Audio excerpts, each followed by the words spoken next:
বাড়িতে খুব সহজ পদ্ধতিতে বানিয়ে ফেলুন কলার চিপস। তো দেখুন কিভাবে বানাতে হয় কলার চিপস। আমরা এখানে দু রকম পদ্ধতিতে দেখিয়েছি কলার চিপস বানানো। আপনাদের যেটা পছন্দ হবে সেই পদ্ধতিতেই বাড়িতে বানাবেন। প্রথম পদ্ধতি হলো বটির সাহায্যে আমরা কলাগুলিকে পাতলা পাতলা করে কেটে নেব আর নুন ও হলুদ জলে প্রায় 10 থেকে 15 মিনিট মতো রেখে দেব। এবার নুন ও হলুদ জলটা কীভাবে প্রস্তুত করব, আমরা যতগুলি কলা নেব ঠিক সেই অনুযায়ী পরিমাণ মতো নুন ও হলুদ দিয়ে জলটা রেডি করে নেব। দ্বিতীয় পদ্ধতির জন্য এখানে কলা ছাড়ানো পদ্ধতি চলছে।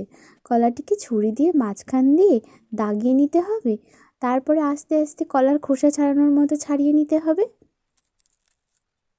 এই যে দেখুন আমাদের কলা ছাড়ানো পদ্ধতি চলছে।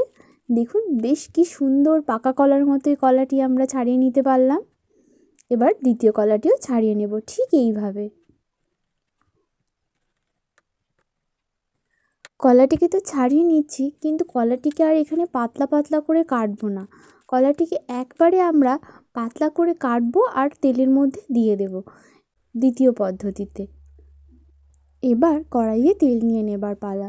তেলটা গরম হয়ে গেলে একটা চাঁচনির সাহায্যে দ্বিতীয় পদ্ধতির জন্য যে কলাটি কেটে রেখেছিলাম সেটা আস্তে আস্তে চেঁচে দিতে হবে। মাথায় রাখতে হবে যেন গ্যাসের আঁচটি লো ফ্লেমে থাকে, নইলে একটি কলার চিপসও আস্ত থাকবে না, সব কালো কালো হয়ে পুড়ে যাবে। এবার উল্টে পাল্টে ভেজে নেবার পালা। এই যে দেখুন আমাদের ভাজা পর্ব চলছে।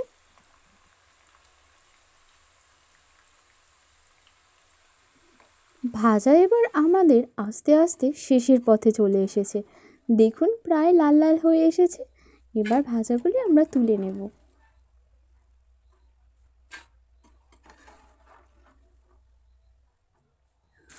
এবার আমরা যে কলাগুলি আগে কেটে রেখেছিলাম নুন হলুদ জলে চোবানো ছিল 10 থেকে 15 মিনিট মতো, এবার সেই কলাগুলি ভেজে নেবার পালা।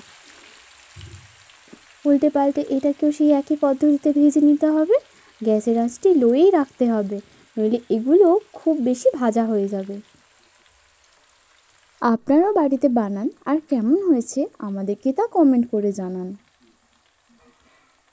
ভিডিওটি কেমন লেগেছে সেটিও জানান, আর কলার চিপস কেমন খেতে হলো সেটিও জানান। ব্যাস লাল লাল হয়ে এসেছে, এবার উল্টে পাল্টে নিই, তুলে নেবার পালা।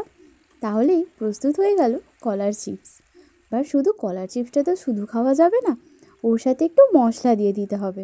তো চলুন দেখে নেওয়া যাক আমরা কী কী মশলা অ্যাড করেছি। আর আপনারা যদি আমাদের চ্যানেলে নতুন হয়ে থাকেন তাহলে চ্যানেলটি সাবস্ক্রাইব করে অবশ্যই আমাদের পাশে থাকবেন।